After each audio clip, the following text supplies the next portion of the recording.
Assalamualaikum warahmatullahi wabarakatuh. Izin memperkenalkan diri, nama saya Tania Indah Kusumawardani, NPM 19142010005.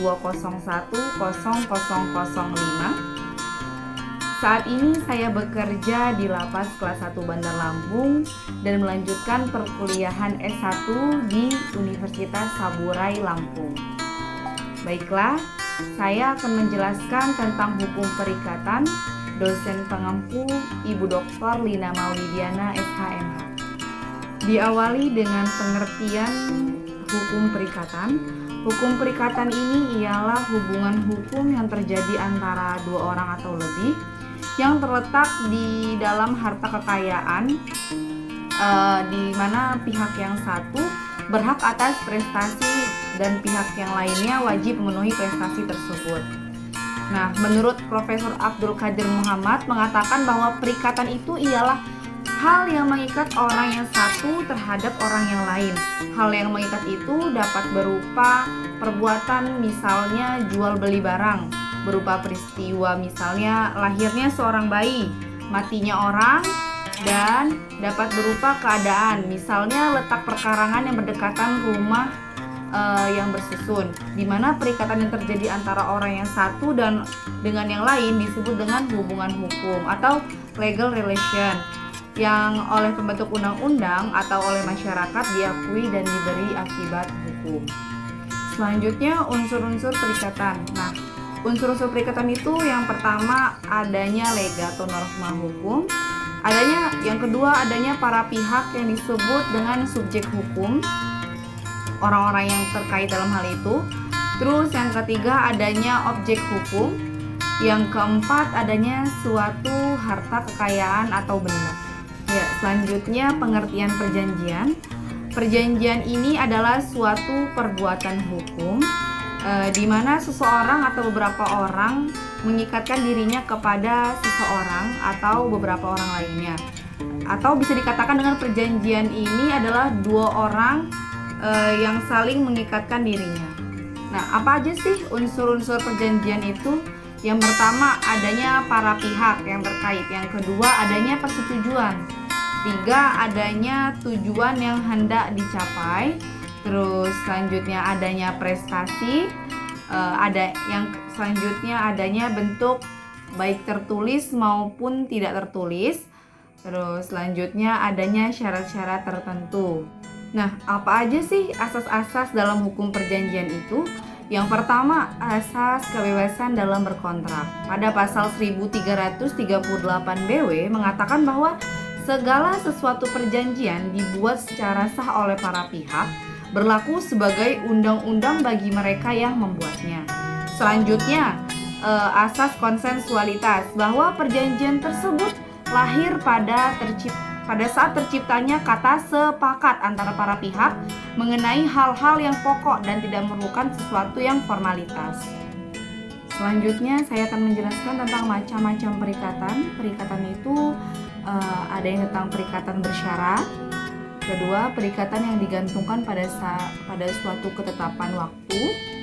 Ketiga, perikatan yang membolehkan memilih. Keempat, perikatan tanggung-menanggung. Kelima, perikatan yang dapat dibagi atau tidak dapat dibagi. Yang keenam, perikatan dengan penetapan hukum. Nah, dasar hukum perikatan itu yaitu ada 3 sumber. Yang pertama, perikatan timbul dari persetujuan. Yang kedua, perikatan yang timbul dari undang-undang. Dan yang ketiga, perikatan terjadi bukan karena perjanjian. Selanjutnya saya akan memberikan ilustrasi cerita, narasi ya, tentang perikatan yang timbul karena perjanjian dan perikatan yang timbul bukan karena perjanjian, untuk membedakan keduanya. Ilustrasi ini sudah saya kirimkan melalui Google Classroom, tugas yang beberapa bulan yang lalu. Baik, saya akan bacakan ilustrasi yang saya berikan untuk membedakan keduanya. Yang pertama, perikatan yang timbul karena perjanjian. Ya, jadi gini ceritanya. Ibu Iko ingin menggadaikan tanah miliknya seluas 500 meter persegi. Nah, untuk kebutuhan mendesak dan membutuhkan dana sebesar 15 juta rupiah kepada saudari Tania, saya sendiri ya. Nah, kemudian Tania membuat suatu perjanjian penggadaian tanah di atas kertas bermatra yang berisi tentang yang pertama, uang tersebut akan dikembalikan kepada Tania setelah 2 tahun dari perjanjian ini dibuat. Nah, selama 2 tahun, tanah tersebut boleh dikelola oleh Tania. Ketiga, untuk memperkuat perjanjian, sertifikat tanah tersebut diberikan kepada Tania Indah untuk mengikat mereka keduanya ya. Terus yang keempat, apabila Bu Iko tidak mampu membayar uang tersebut setelah 2 tahun, maka tanah tersebut berubah menjadi kepemilikan Tania, berubah hak milik ya, intinya begitu.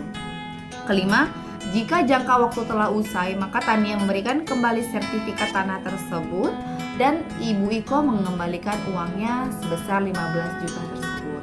Kesepakatan ini dilakukan dalam akte notaris. Kedua belah pihak bersepakat mengenai jangka waktu, penggunaan lahan, sanksi, dan segala hal yang bersangkut paut dengan penggadaian. Hal ini mengikat di antara keduanya. Nah, itu ilustrasi yang saya kirimkan di tugas yang bulan lalu. Selanjutnya, perikatan yang timbul bukan karena perjanjian. Tadi apa saja? Ada kematian dan kelahiran dan lain-lain kan ya. Di sini saya akan mencontohkan tentang yang kematian ya. Bu Iko dan Bapak Sidik adalah pasangan suami istri yang kaya raya dan memiliki banyak perusahaan di Indonesia.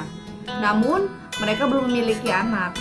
Nah, di suatu hari musibah datang menghampiri pasangan tersebut. Bapak Sidik sakit dan akhirnya meninggal dunia. Kewajiban Ibu Iko mengurusi Bapak Sidik hingga dimakamkan. Maka Ibu Iko adalah ahli waris dari Bapak Sidik, yaitu segala bentuk perikatan yang pernah mengikat Bapak Sidik, baik hutang maupun hartanya. Itu saja materi yang dapat saya sampaikan. Terima kasih kepada teman-teman yang telah menyimak video saya, dan terima kasih pula kepada Ibu dosen, Ibu Dr. Lina Maulidiana, yang telah membimbing dan menjelaskan tentang hukum perikatan selama kuliah daring ini berlangsung. Semoga pandemi COVID-19 cepat berlalu sehingga kita dapat berkumpul kembali belajar melalui tatap muka langsung di ruang kelas seperti biasanya. Saya ingin mengajak kepada teman-teman di luar sana, jangan lupa untuk gabung di Universitas Saburai bersama saya dan teman-teman saya, karena kuliah di sini bisa menyesuaikan waktu. Buat kalian sedang bekerja, pagi bisa bekerja, sore pun kuliah. Jadi kerjaan beres, ilmu pun dapat. Jangan lupa untuk gabung ya.